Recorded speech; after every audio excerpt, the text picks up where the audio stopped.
म चाहिँ अब तपाईँहरूलाई एउटा यस्तो ठाउँमा लाँदैछु कि अहिले चाहिँ ठ्याक्कै यो समुद्र मुनि क्या जुन गोरुको त्यो हुन्छ नि ज्वरो त्यस्तै पो छ मुख देख्दाखेरि चाहिँ ठ्याक्कै गएको जस्तै छ क्या पानी मुनि छु म होइन तर पनि लास्टै गर्मी छ क्या मलाई यहाँ गर्मी भइरहेछ है अब के गर्नु अब 150 रुपियाँ सिद्धियो है। Hello guys welcome to my new blog. आशा छ तपाईँहरू सबै सन्चै हुनुहुन्छ होला भनेर म चाहिँ अहिले आज एउटा भाइरल ठाउँमा जाँदैछु होइन त्यहाँ घुम्नको लागि। अब यो फेसबुक रिल्सतिर टिकटकतिर धेरै देखेको थिएँ मैले तपाईँहरूलाई पनि देखाउन अनि आफू पनि हेर्नको लागि म जाँदैछु। यो चाहिँ जावलाखेलीको यो चिडियाखाना हो होइन अनि यसको ठ्याक्कै अपोजिटमा छ यहाँनिर यो ललितपुर फिस टनल एक्सपो भन्ने रहेछ होइन। यसो हेर्नु चाहिँ यहाँनिरबाट टिकट लिनुपर्ने हुन्छ। यहाँबाट टिकट लिइसके पछाडि अनि हामी यहाँबाट इन्ट्री हुन्छौँ है त।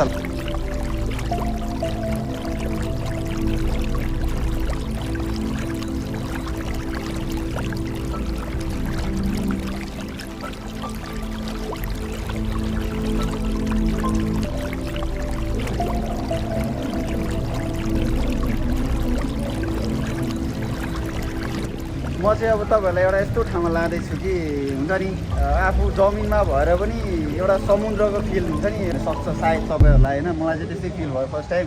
अब हेर्दै गर्नु होला है त है।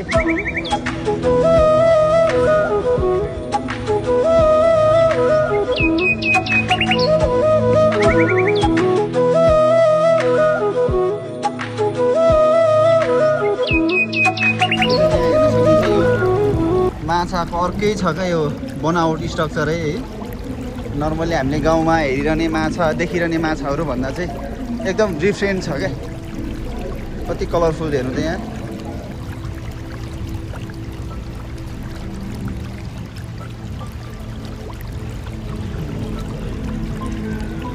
कस्तो रिसा टाइपको छ यो हेर्नु त। लास्टै रिसाउने माछा रहेछ। यसलाई त कप्लाकै टोक्छ होला हौ। अनि यहाँ छ एउटा यस्तो खतरा छ यहाँ चाहिँ।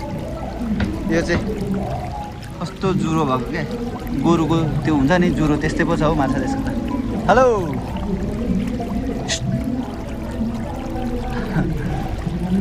छक्क पर्छ हौ यो माछा देख्दा मान्छे गाउँघरको मान्छेहरू त।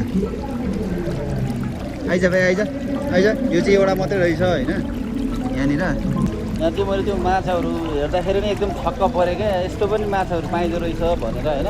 एकदमै आइटमको क्या लाइक हुन्छ नि कहिले पनि नदेखेको क्या। जस्तो डिस्कभरी च्यानलहरूमा चाहिँ देखिरहेको थियो होइन। तर आज लाइभ देख्न पाइयो क्या। यहाँ हेर्न सक्नुहुन्छ।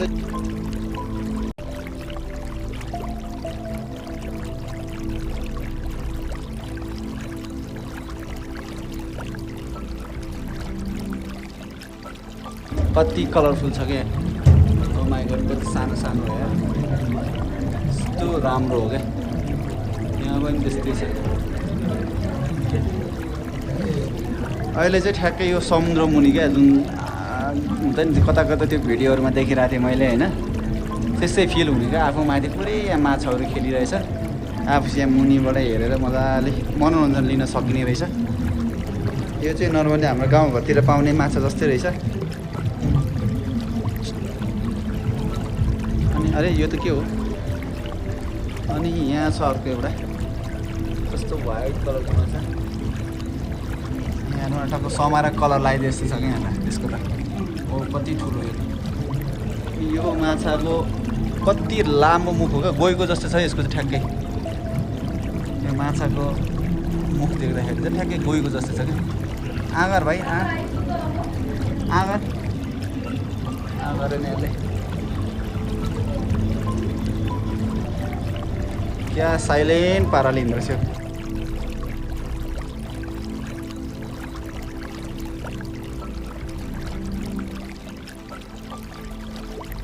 यहाँ गर्मी चाहिँ यस्तो धेरै गर्मी छ है। अब त्यो कुरै छोड्नु यहाँ।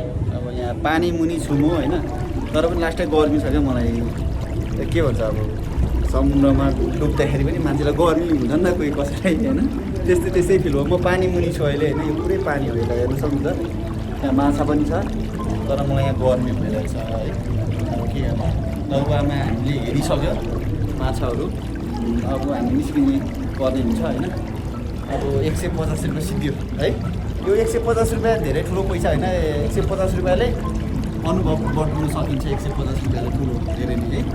सो त्यो भएर आउनु सक्नुहुन्छ तपाईँहरू अलिक गर्मी फिल हो अब बाहिर हावा खानु छ ल यहाँ सबै बारेको छ क्या त्यही भएर हो त्यो ओके बाई यो अहिले बुझेअनुसार चाहिँ यो जुन माछाहरू हामीले हेऱ्यो यो चाहिँ सीमित टाइमसम्मको लागि मात्रै यहाँ रहने रहेछ त्यसपछि हटाउने रहेछ होइन अनि यो चाहिँ एउटा मेला महोत्सव जस्तो रहेछ अनि म चाहिँ एकदमै छक्क परेँ लाइफमा फर्स्ट टाइम हो धेरैवटा मेला महोत्सव म त गइन्छ होइन तर त्यो ठाउँहरूमा यस्तो खेल्ने पिङहरू भयो होइन यो पिङहरू भयो अनि यिनीहरू कुराहरू चाहिँ देखिरहेको खेलिरहेको होइन अनि खानेकुराहरूको स्टलहरू छ यहाँनिर अब यस्तो चाहिँ देखिरहेको तर नेपालमा फर्स्ट टाइम होला सायद मेरो विचारमा मलाई थाहा भएअनुसार चाहिँ यो जुन माछाहरू हुन्छ नि यो हरेक प्रजातिको माछाहरूको एउटा देखाउनको लागि राखेको एउटा यो ठाउँ चाहिँ फर्स्ट टाइम जस्तै लाग्यो मलाई सो अब यो 10 गतेसम्म रहन्छ अरे यो होइन त्यो टाइमभित्रमा तपाईँहरू आएर यो हेर्न सक्नुहुनेछ एकदमै राम्रो फिल हुन्छ एकदमै के हुन्छ नि यस्तो चिज मैले पनि देखाएको थिएँ यो ठाउँमा होइन मैले पनि देखिसकेको अनुभव गरिसकेको भन्ने कुराहरू